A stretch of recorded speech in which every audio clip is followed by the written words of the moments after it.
There's a story I haven't really covered that much because I personally don't care about it. But at this point, it is now actually telling us something about the culture. The Bachelor. You know The Bachelor. Apparently, there's a host of The Bachelor named Chris Harrison. Hadn't heard of him until about a week or two ago. He's not going to be returning to the show. He's been hosting this thing forever, apparently. And there's a controversy because Chris Harrison made comments defending a Bachelor contestant or Bachelorette or something, I don't know, who had attended an antebellum South party years prior when she was in college. Here was his commentary on it. What are your thoughts about Rachel Kirkconnell and the allegations attached to her? A couple of things. First and foremost, I don't know. I haven't talked to Rachel about it. And this is, again, where we all need to have a little grace, a little understanding, a little compassion, because I've seen some stuff online. Again, this judge, jury, executioner thing where people are just tearing this girl's life apart and diving into like her parents and her parents' voting record and what it's unbelievably alarming to watch this. I haven't heard Rachel speak on this yet. And until I actually hear this woman have a chance to speak, who am I to say any of this? I saw a picture of her at a sorority party 5 years ago, and that's it. Like, boom, like, okay, well, this girl is in this book now, and she's now in this group. And I'm like, really? Oh, Chris. Oh, poor, sweet Chris. You do not know what kind of a situation you are in politically right now. And unfortunately, not only did he make the wrong choice there, if he wanted to keep this mainstream gig to contradict the PC police, but he has subsequently made every other wrong decision. Very important to note what he actually did, because people are saying he made a racial comment and this and that. A girl who was on the show attended a party in college that was about the South, the antebellum South. And so they dressed up like the antebellum South. So you have to believe that that was vicious and vile and racist. Okay, people are debating that. You have to believe then that it matters that she went to this party years ago. And you have to believe that it is a political crime for this guy to defend this girl from having her life destroyed for something she did years ago by just showing up to a party. But Chris didn't realize that. And Chris fell into a huge PC trap. Chris Harrison of Bachelor fame defends the contestant for attending a party that was politically incorrect years prior.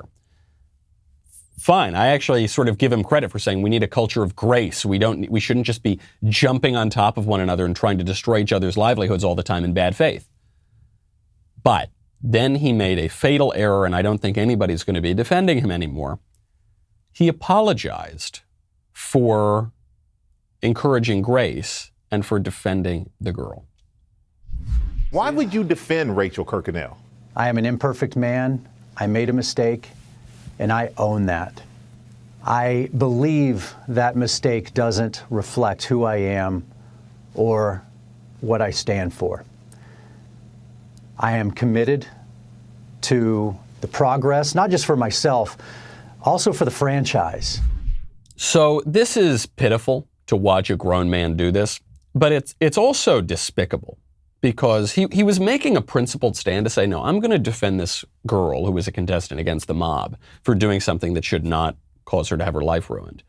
That was a principled stand. Now he's throwing that all under the bus, right? He's throwing the girl under the bus, and he's also saying, I'm throwing my past self under the bus for even considering defending her. He's totally undermining the principle. To me, I see no reason to defend this guy anymore.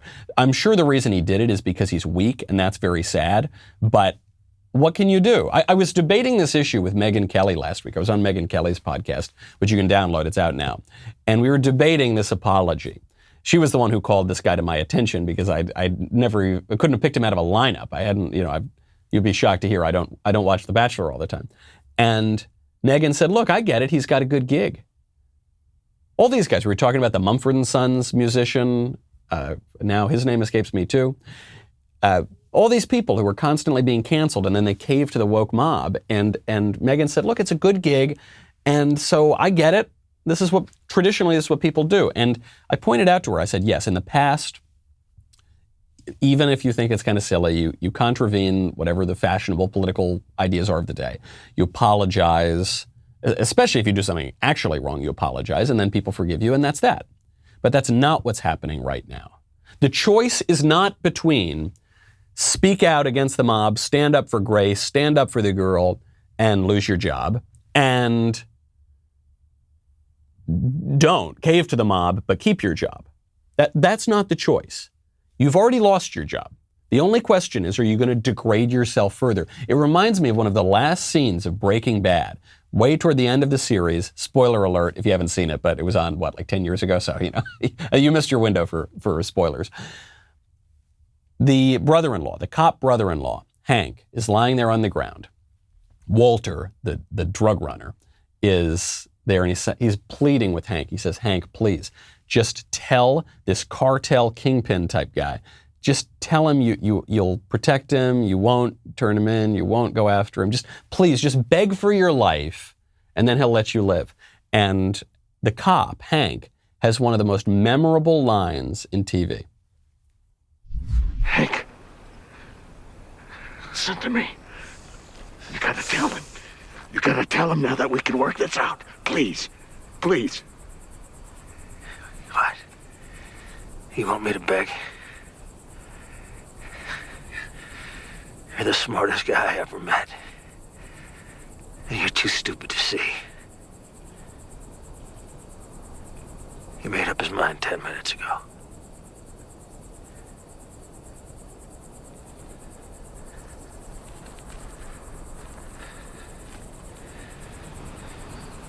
Do what you're gonna do. You're the smartest guy I ever met, and you're too stupid to see. He made up his mind 10 minutes ago. Do what you're going to do. The mob made up their mind for all these people. Like Chris Harrison, the Mumford & Sons musician. The mob already made up its mind. And more to it, the people who have crafted political correctness already made up their mind. The only question is, are you going to degrade yourself? If you enjoyed that video, be sure to hit the subscribe button so everyone wading through the wasteland of YouTube knows that we have got the absolute top content out there.